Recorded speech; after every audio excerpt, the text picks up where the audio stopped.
안녕하세요. 마이크로스트래티지입니다. 이번 시간에는 마이크로스트래티지의 최신 버전인 마이크로스트래티지 2021 버전의 새로운 기능을 소개해 드리도록 하겠습니다. 저희 마이크로스트래티지는 매년마다 업데이트된 플랫폼 버전을 제공해 드리고 있으며 업데이트된 플랫폼 버전에서는 크게 세 가지의 주제를 가지고 각 기능들을 업데이트하고 새로운 기능들을 제공해 드리고 있습니다. 그 첫 번째로는 모던 BI, 사용자들이 데이터들을 좀 더 쉽게 사용할 수 있고 새로운 BI 기능을 활용할 수 있도록 하는 기능들을 담고 있으며, 두 번째로는 마이크로 스트래티지를 통해서 갖고 계시는 데이터들을 통합하여 활용하고 그 결과들을 또 다른 솔루션들과 같이 연계해서 사용할 수 있도록 하는 오픈 아키텍처 영역입니다. 그리고 마지막으로는 기존 MSTR이 가지고 있는 올랩 기능들, 시각화 기능들, 그리고 관리 기능들, 모니터링 기능들과 같이 기업 내에서 전사용으로 활용할 수 있도록 제공되는 전사 BI의 기능들을 업데이트해 드리고 있으며, 오늘 이번 시간에는 여러분들이 많이 사용하시는 하이퍼 인텔리전스의 기능과 정보 공유를 위한 라이브러리 기능, 그리고 시각화 대시보드를 생성할 수 있는 도시의 새로운 기능들을 살펴보도록 하겠습니다. 먼저 도시의 대시보드의 새로운 작성 기능에 대해서 알아보도록 하겠습니다. 크게 두 가지 부분으로 나누어서 말씀드릴 예정인데요. 첫 번째로는 저작 기능에서 여러 가지 새로운 도시의 생성 기능들을 알아보고, 두 번째로는 시각화의 새로워진 기능들은 어떤 것들이 있는지에 대해서 말씀드리도록 하겠습니다. 먼저 하나씩 이러한 부분들을 설명드리도록 할게요. 첫 번째로는 이제 도시에서는 새로운 수직 스크롤형 캔버스를 지원해드리고 있습니다. 그래서 여러분들이 작성하시는 도시의 대시보드에서 기존의 화면 스크롤 사이즈에 따라 반응형으로 표시되는 형태가 아니라 세로 스크롤 사이즈를 지정을 하시게 되면 더 많은 컨텐츠들을 화면에 표시하고 활용하실 수가 있습니다. 그 예를 들어 보시게 되면 도시의 대시보드 안에 여러 콘텐츠들을 담아놓고 활용하실 때 이러한 부분들이 화면 사이즈에 따라서 조금은 쭈그러들거나 혹은 제대로 표현이 안 되는 경우들을 볼 수가 있습니다. 이러한 경우에 좀 더 많은 컨텐츠를 표시하기 위한 세로 스크롤 기능을 적용하시게 되면 보신 것처럼 화면이 보이는 영역에 피트되는 것이 아닌 세로 사이즈에 피트되어서 좀 더 많은 시각화들이 제대로 표시될 수 있도록 나오게 됩니다. 이러한 부분을 데모로 한번 좀 보여드리도록 하겠습니다. 그럼 실제 도시의 화면을 보시면서 기능들에 대해서 설명을 좀 드리도록 하겠습니다. 지금 보시는 표지 화면 같은 경우도 MSTR 도시에를 활용해서 구성되어 있는 표지 페이지이고요. 제가 아까 말씀드렸던 세로 스크롤은 화면을 보여드리게 되면 이 페이지에서는 여러 시각화 정보들을 담고 있다 보니까 이러한 부분들이 제 PC 사이즈에 맞게 픽스가 되어서 나온 것을 보실 수가 있는데요. 제가 오른쪽 메뉴에서 세로 스크롤이라고 되어 있는 페이지 이름에서 마우스 오른쪽을 클릭해 보도록 하겠습니다. 그러시면 페이지 형식 지정이라고 하는 항목을 보실 수가 있는데요. 이 페이지 형식 지정 항목을 선택하시게 되면 세로 스크롤의 사이즈를 지정할 수 있는 옵션이 나타나게 됩니다. 자세한 설명 문서를 여기서 보실 수가 있고요. 제가 이 항목의 최소 높이를 현재 사이즈가 아닌 1800 픽셀 정도로 고정해서 입력해 보도록 하겠습니다. 그러면 보시는 것처럼 오른쪽 화면에서 시각화들이 브라우저 사이즈에 맞추어서 나오는 게 아니라 1800 픽셀에 맞게 각 항목들의 위치들이 나오는 것을 보실 수가 있습니다. 다음으로는 새롭게 추가된 기능으로 도시의 대시보드에 도형 등을 입력해서 사용할 수 있는 기능이 추가되었습니다. 그래서 기존에 디자인을 하기 위해서 이미지나 이런 것들을 이미지나 HTML 태그를 사용하지 않더라도 선, 사각형, 타원, 삼각형, 다각형 등의 개체 항목들을 이용을 하실 수가 있고요. 이런 부분들을 도시의 화면에 디자인을 하실 때 자유롭게 사용을 하실 수가 있습니다. 이 부분도 실제 화면을 보시면서 한번 보도록 하겠습니다. 두 번째 페이지에 있는 예로 미리 이제 구성을 좀 해놔봤는데요. 보시게 되면 상단 항목에 푸른색으로 배경화면이 있는 걸 보실 수가 있고요. 아래쪽에도 약간 파란색 항목에 화면이 있는 걸 보실 수가 있습니다. 제가 가장 위에 상단 쪽에 항목을 선택하게 되면 사각형이라고 하는 부분이 보이게 되고요. 여기 안에 현재 채우기 색상을 지정을 해놨습니다. 다른 원하는 형태의 색상 등으로 변경을 하실 수가 있고, 사각형 같은 경우는 테두리의 모양은 어떻게 잡을 것이고 이거의 사이즈를 얼마나 줄 것인지에 대한 부분들을 디자인을 하셔서 구성을 하실 수가 있습니다.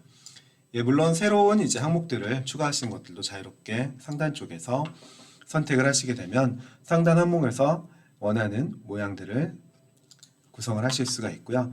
예, 추가를 하시게 되면 해당 항목에 대한 상세 속성을 역시 옆에서 이용을 해보실 수가 있습니다. 예, 삼각형과 같은 경우는 아까 말씀드렸던 이제 포맷 형태로 구성을 하실 수가 있고요.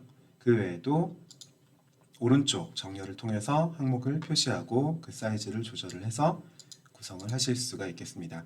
이런 식으로 도형 등을 활용해서 기존의 파워포인트를 디자인하는 것처럼 도시에를 좀 더 쉽게 구성을 하고 활용을 하실 수 있을 것으로 기대를 해보고 있습니다. 예, 다음으로는요. 이렇게 여러 가지 항목들을 가지고 작업을 하시다 보면 시각화들이 중첩되어 표시되는 경우들이 많이 있습니다. 이런 경우에는 바탕 쪽에 깔려있는 시각 항목들 또는 배경 이미지들을 잘 표현하기 위해서 배경 등에 대한 투명도를 지정을 하실 수가 있게 업데이트가 되었습니다. 보신 것처럼 속성에 가보시게 되면 제목 영역과 컨테이너 영역에 대한 색깔과 채우기 색상에 대한 투명도를 지정을 하실 수가 있고요. 지금 화면에서 보시는 것처럼 해당하는 시각화의 배경화면들이 표시되어 나타날 수 있도록 그런 부분들을 지정을 하실 수가 있습니다. 예, 실제 구성되어 있는 화면으로 보시게 되면 제가 투명도를 주지 않았을 때와 줬을 때를 한번 비교를 해보도록 하겠습니다. 그래서 현재 제목 쪽 컨테이너는 현재 빈 색상으로 되어 있고요. 여기와 같은 경우도 다른 제목 항목으로 약 50% 정도의 투명도를 주게 되면 보시는 것처럼 이쪽 영역들만 좀 하이라이트 된 효과를 줄 수가 있고요. 제가 투명도를 주지 않았을 경우와 투명도를 주었을 경우 차이점을 명확하게 보실 수 있을 것 같습니다. 이러한 투명도는 컨테이너와 같은 이제 시각화 컨테이너와 같은 영역뿐만 아니라 아까 말씀드렸던 도형과 같은 부분에도 동일하게 적용을 하실 수가 있고요. 해당하는 부분에 예를 들어 제가 현재 색상에서 투명도를 33% 정도를 주고 여기 안에 어떠한 도형이라든가 이런 부분들을 이용을 해서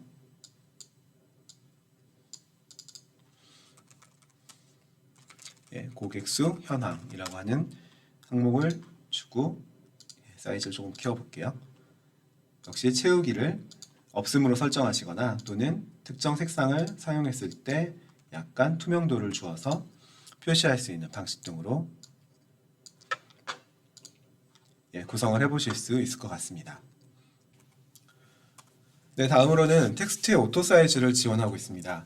그래서 문장이나 이런 부분들이 그 화면, 도시 화면에 들어갔을 때 컨테이너보다 그 텍스트가 큰 경우에는 보신 것처럼 스크롤이 나타나게 되는데요. 오토 사이즈를 적용하게 되면 컨테이너 사이즈에 맞추어서 그 텍스트의 사이즈가 자동적으로 지원이 되게 됩니다. 화면으로 보시게 되면 지금 보시는 것처럼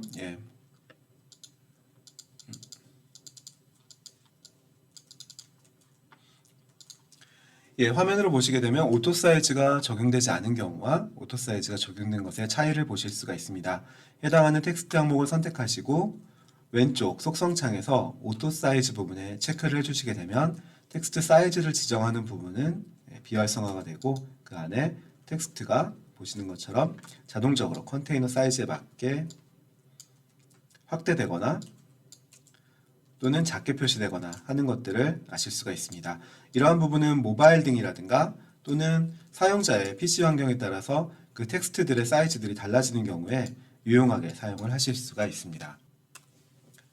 네, 다음으로는 도시 화면의 여러 가지 컨텐츠들 중에서 모바일이나 또는 캔버스 등에서 이 화면들이 표시되지 않도록 설정을 할 수 있는 세부적인 속성이 지원이 되고 있습니다. 그래서 지금 보시는 것처럼 특정 이미지와 같은 경우는 굳이 모바일에서 표시하지 않겠다라고 할 경우에 그런 부분들을 숨길 수 있도록 속성에서 지원을 하고 있고요. 좀 전에 보셨던 오토 사이즈 형태에서 제가 레이어를 선택을 하고 오른쪽 레이어 항목에 가보시게 되면 마우스 오른쪽 클릭을 했을 때 이러한 메뉴가 나타나게 됩니다. 이 메뉴에서 현재 캔버스에서 감추거나 보이거나 혹은 모바일에서 숨기는 형태로 표시를 하실 수가 있고요. 그렇게 되면 모바일로 보셨을 때는 이러한 부분들은 화면상에 표시가 되지 않도록 나타나게 됩니다. 표시가 되지 않게 됩니다. 네, 다음으로는 작성을 좀 더 편리하게 할 수 있도록 하는 데이터셋의 검색 기능을 제공해 드리고 있습니다. 그래서 기존에는 데이터 소스들별로 항목들을 찾아서 시각화를 작성하실 때 이용을 하셨는데요. 지금은 상단 쪽에 검색창에서 개체들별로 개체 항목들을 조회하시거나 또는 데이터 소스의 항목들만 표시를 하시거나 아니면 시각화라든가 현재 페이지 그리고 사용되지 않는 개체 그리고 연결되어 있는 애트리뷰트들 또는 감춰져 있는 개체들과 같이 다양한 옵션들을 이용을 해서 데이터셋 항목들을 검색하실 수가 있습니다. 이 화면으로 보시게 되면 제가 데이터셋 패널을 오픈했을 때 데이터셋 항목 안에 조금 확대해서 보도록 하겠습니다. 제가 현재 보고 있는 항목에서 모두라고 되어 있는 부분을 선택해서 확장을 해보시게 되면 애트리뷰트, 매트릭 또는 시간 애트리뷰트, 지역과 같은 여러 가지 개체 항목들별로 데이터 항목들을 필터링을 하고 조회해 보실 수가 있고요.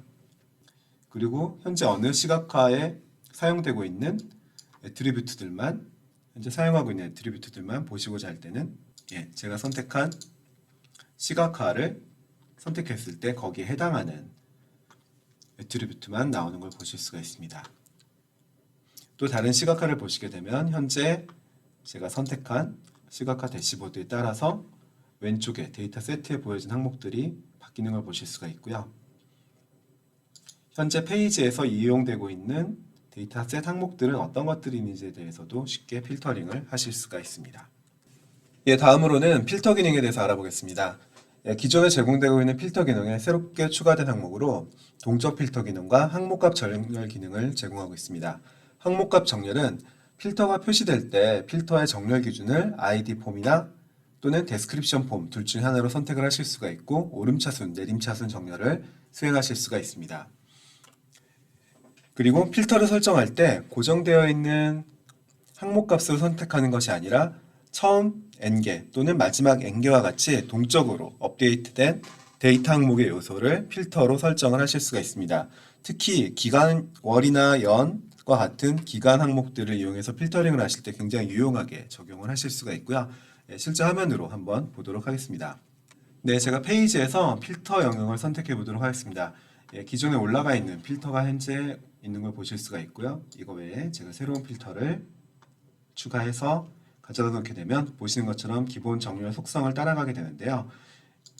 기존의 애트리뷰트의 정렬 순서를 따라갔던 것과는 달리 보시는 것처럼 필터 항목에 대해서 ID 폼에 대한 내림차순 또는 ID 명에 대한 내림차순과 올림차순 등을 선택하실 수가 있습니다. 그리고 위쪽에 월 같은 경우는 월이 변경될 때마다 가장 최근 몇 개월, 1개월, 최근 며칠의 조건과 같은 부분을 기본 조건으로 세팅하고자 할 때 기존에는 지원이 되지 않았습니다만 새롭게 업데이트된 2021 버전에서는 마우스 오른쪽으로 필터 영역을 선택하시게 되면 동적 선택이라고 하는 영역을 보실 수가 있고요.